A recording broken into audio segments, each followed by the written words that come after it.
अनंतनाग जिले में कोकेरनाग में 12 से 13 सितंबर के दरमियान रात शुरू हुआ एनकाउंटर अब तक खत्म नहीं हुआ है। इस बीच एनकाउंटर में एक और जवान के शहीद होने की खबर है। अब तक सेना के 2 अफसर समेत 4 जवान शहीद हो चुके हैं।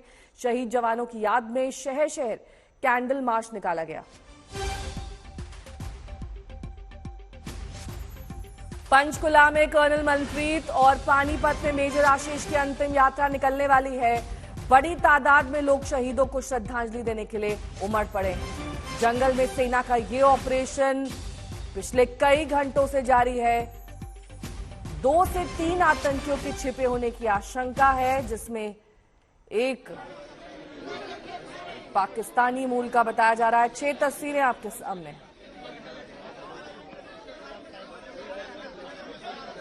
आशुतोष मेरे सहयोगी जुड़ गए हैं तमाम जानकारी के साथ पानीपत से, जहां पर शहीद मेजर आशीष को अंतिम विदाई दी जा रही है। आशुतोष, बचे पार्थिव शरीर मेजर आशीष का पूरे प्रोटोकॉल के साथ उनके निवास स्थान पर लाया गया और यहाँ से उन्हें सलामी देने के बाद बहुत सारे लोग बड़ी संख्या में जुटे उन्हें अंतिम दर्शन के लिए। और जैसे ही उन्हें यहाँ से अब उनके पैतृक गांव, जो उनके पैतृक गांव है बिजौला,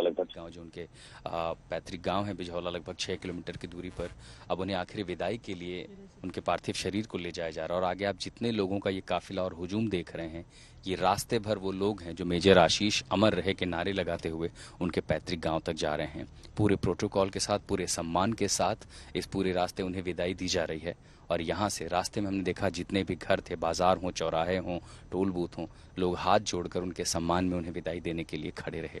लगभग 12 बजे जो है अंतिम दर्शन के लिए गांव में लोगों, क्योंकि बहुत सारे लोग गांव में भी हैं, तो वहां पर भी इकट्ठा होंगे और उसके बाद वहीं पर उन्हें पूरे सम्मान के साथ, राजकीय सम्मान जड़ विदाई दी जाएगी। और इस पूरी घटना के बाद यहाँ पर ज्यादातर जितने भी लोगों को आपने देखा कि उनकी आंखें भी नम थी परिवार की, लेकिन फक्र था अपने बेटे पर। और उनकी माँ की वो बातें शायद देश कभी नहीं भूलेगा कि मैंने तो अपना बेटा ही देश के नाम कर दिया था, मैं रोऊंगी नहीं क्योंकि मेरे बेटे ने शहादत दी है, मैंने सिर्फ पाला पोसा था, उसे मैंने देश के नाम कर दिया था।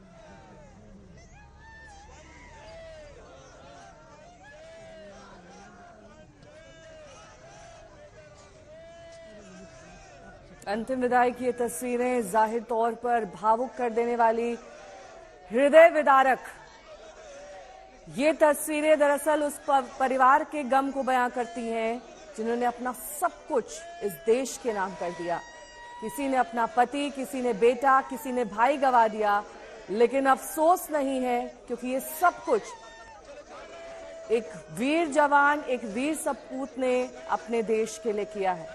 आशुतोष, जाहिर तौर पर पूरे शहर को फक्र है, परिवार वालों को फक्र है, लेकिन अब इस बीच आप क्या कुछ देख पा रहे हैं? लगभग 5 से 10 मिनट का समय और लगेगा नेहा उनके पैतृक गांव तक पहुंचने के लिए। लेकिन हाँ, ये जरूर है कि जिन भी रास्तों पर जाएं, जिन जिन रास्तों से उनका पार्थिव शरीर गुजर रहा है, वहां मैं सिर्फ लोगों को देख रहा हूं, या तो प्रशासन के लोग हैं या लोग हैं, और हर कोई अपने इस लाल को, अपने इस बेटे को एक बार अपने चाहे कैमरों में उतार लेना चाहता है। श्रद्धांजलि देते हुए लोगों को मैंने देखा है हाथ जोड़कर सड़कों पर खड़े हुए। लगभग पूरे पानीपत को पता चल गया था कि उनके बेटे ने देश के लिए सर्वोच्च बलिदान दिया है और सुप्रीम सैक्रिफाइस से बड़ा कुछ भी नहीं होता। और इसीलिए आज पूरा पानीपत गमगीन है। सड़कों पर ज्यादा लोग हैं नहीं, क्योंकि पूरा शहर उनके गांव के पास और उनके घर के पास पहुंच चुका था विदाई देने के लिए, सम्मान देने के लिए। उनकी माँ हो, उनके पिता हों, और अब पिता चूंकि सबसे बड़े हैं, परिवार के मुखिया हैं, उनके ऊपर जिम्मेदारी न सिर्फ परिवार का ख्याल रखने की है बल्कि सबको हिम्मत देने की है। लेकिन वो पिता जिसने अपना बेटा खोया हो, और वो बेटा जिस 23 अक्टूबर को जिसका जन्मदिन मनाने की तैयारी चल रही थी, जिस घर में आज उनके पार्थिव शरीर को लाया गया है, इस घर में उन्हें 23 अक्टूबर को आना था।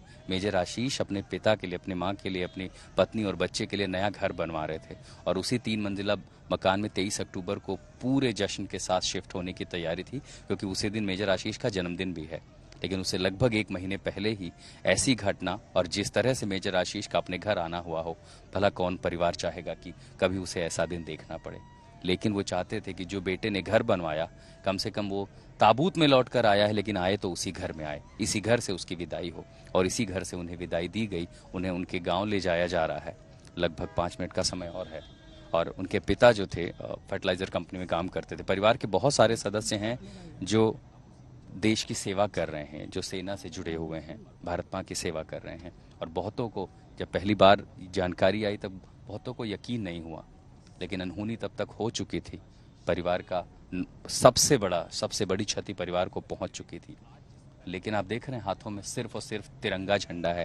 क्यों? क्योंकि अपने बेटे की विदाई कर रहा है पानीपत, उसे पूरे सम्मान के साथ। एक तरफ सेना का प्रोटोकॉल, तो पीछे आप जो बाइक पर लोगों को देख रहे हैं वो भी हाथों में तिरंगा झंडा लेकर मेजर आशीष अमर रहे, वंदे मातरम और भारत माता की जय के नारों के साथ उमड़ पड़े हैं सड़कों पे। और जैसे जैसे काफिला, मैं एक ही चीज़ देख रहा हूँ यहाँ कि जैसे जैसे काफिला आगे बढ़ रहा है, लोगों की संख्या भी बढ़ती जा रही है, जुड़ती जा रही है। जब शुरू में चले ज़्यादातर लोग और रास्ते भर, अब ये काफिला पीछे गाड़ियों का हुजूम है और लोग हाथों में झंडे लेकर के बस सड़कों पर उमड़ चुके हैं अपने उस बेटी को विदाई देने के लिए। और बगल में, इसके बाद बगल देख लीजिए जीटी रोड, राष्ट्रीय राजमार्ग से भी जो कोई गुजर रहा है, एक बार उस बेटी की छवि को, अपने कैमरे में उन यादों को जिसने अपना बेटा कैप्चर करने की कोशिश करता हुआ। और हर किसी की आंखें नम हैं इस समय, पूरा पानीपत शोक में है। लेकिन ये शोक के साथ साथ फक्र और गर्व का मौका, गर्व उस बेटे पर जिसने देश के लिए सर्वोच्च बलिदान दिया, पूरे हरियाणा का सर फक्र से ऊंचा कर दिया। वैसे भी माँ कहते हैं ना कि हरियाणा में शायद ही ऐसा कोई गांव, ऐसी कोई गली, ऐसा कोई मोहल्ला हो जहां के बेटे सेना या सेना के किसी भी टुकड़ी का अंग नहीं है। और उसी हरियाणा में लगभग ऐसा होता रहा है, अक्सर ये लोगों ने देखा है। इस तरह की तस्वीरें हरियाणा ने कई बार देखी हैं। और आप देख रहे हैं ये हुजूम 5 से 10, 10 से 15, 15 से 50, 50 से 100।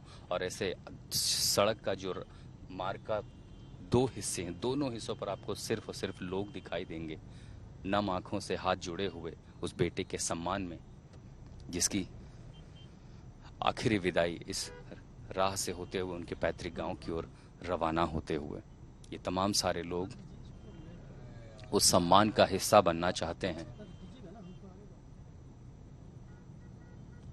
और लगभग 2 साल पहले जब उनके पिता जो है अपने सेवानिवृत्त हुए थे और उसके बाद किराए के मकान में रहने चले गए। मेजर आशीष 10 साल से सेना की ड्यूटी में थे, लेकिन परिवार की पूरी जिम्मेदारी उन्होंने उठा रखी थी।